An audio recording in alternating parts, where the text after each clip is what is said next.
जैसे जैसे अमेरिका और रशिया के बीच तनाव एक बार फिर से कोल्ड वॉर जैसे हालातों की तरफ बढ़ने लगे हैं, चाहे वो सैंक्शंस, ट्रैफिक्स या मिलिट्री स्ट्रैटेजीज के चलते हो, समुद्र के नीचे का क्षेत्र एक बार फिर से एक स्ट्रैटेजी जंग का मैदान बन गया है।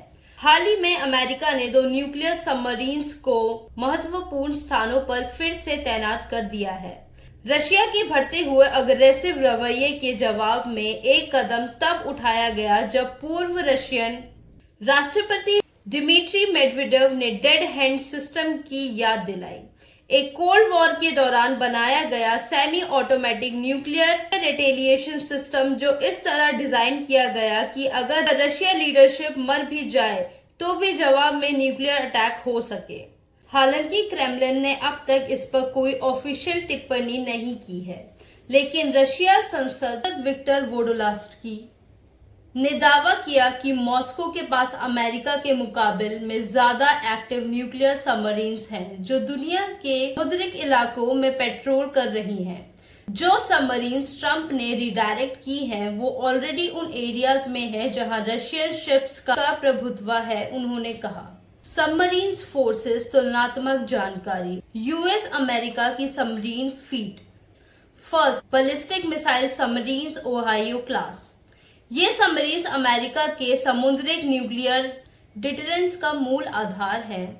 स्ट्रेंथ, एंड्योरेंस और भारी पेलोड के लिए मशहूर। सर्विस में है 14 Trident 2 D5 SLBM, missile capacity 20 SLBMS तक। एक्सपर्टीज, लंबी पेट्रोल, 15 साल के बीच मेजर रिपेयर की जरूरत नहीं। Second, fast attack submarines. ये सबमरीन्स चुस्ती और बहुउद्योग के लिए डिजाइन की गई है, जैसे सर्विलेंस, ऑफेंसिव ऑपरेशंस और स्पेशल फोर्स का सपोर्ट। Virginia class 24 active, advance strength, sonar और स्पेशल OPS के लिए डिजाइन की गई। डाइवर्स के लिए lock in lock out system है। सीवुल्फ क्लास 3 एक्टिव, बेहद सक्षम लेकिन थोड़ी संख्या में। इनमें वर्टिकल लॉन्च सिस्टम नहीं है, लेकिन 8 टॉर्पीडो ट्यूब्स और 50 हथियारों की कैपेसिटी है। Los Angeles class 24 active, cold war के दौरान बनाई गई ये सबमरीन्स अब वर्जीनिया क्लास से रिप्लेस हो रही है, लेकिन आज भी काफी पावरफुल है। रशिया की submarines fleet. First, ballistic missile submarines. लगभग 64 सबमरीन्स के साथ रशिया दुनिया की सबसे बड़ी अंडरसी फ्लीट्स में से एक है। इनका SSBN फोर्सिटिक डिटरेंस का एक महत्वपूर्ण हिस्सा है। बोरे क्लास 8 एक्टिव, 16 बुलावा SLBMS और 6 टॉर्पेडो ट्यूब्स के साथ ये रशिया के न्यूक्लियर ट्रायड का सबसे नया हिस्सा है। एंटी सबमरीन्स रॉकेट और माइंस भी छोड़ सकती है। Delta 4 class 6 active, cold war के दौरान बनाई गई ये सबमरीन्स काम में ली जा रही हैं।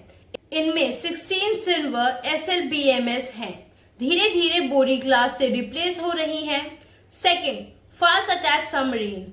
रशिया के अटैक सबमरीन स्ट्रेंथ और फायर पावर का एक जबरदस्त संगम है, जो समुद्रिक और गहराई के दोनों मिशन में काम आती हैं। येसेन क्लास 4 एक्टिव, छोटी लेकिन खतरनाक, कैलेब या ओनिक क्रूज मिसाइल से लैस होती हैं, जो लैंड और सी टारगेट्स दोनों को मार सकती हैं।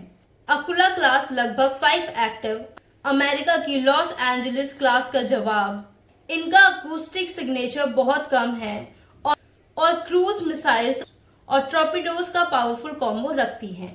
अंतिम विश्लेषण, गहराइयों में दबान का संकेत। अमेरिका और रशिया दोनों के पास मजबूत सबमरीन फ्लीट्स हैं, जो स्ट्रेंथ, एंड्योरेंस और सेकंड स्ट्राइक कैपेबिलिटी के आसपास घूमती हैं।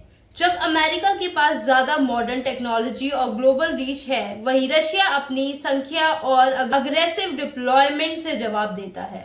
जैसे जैसे जियोपॉलिटिक्स का तनाव बढ़ जाता है, समुद्र एक बार फिर से एक साइलेंट बैटलफील्ड बन जाता है, जहां ताकत सोनर और मिसाइल से नहीं बल्कि गहराई में छिपे हुए संकेत मापी जा रही है। Thank you for watching newsfeed by Yashika. Keep supporting us.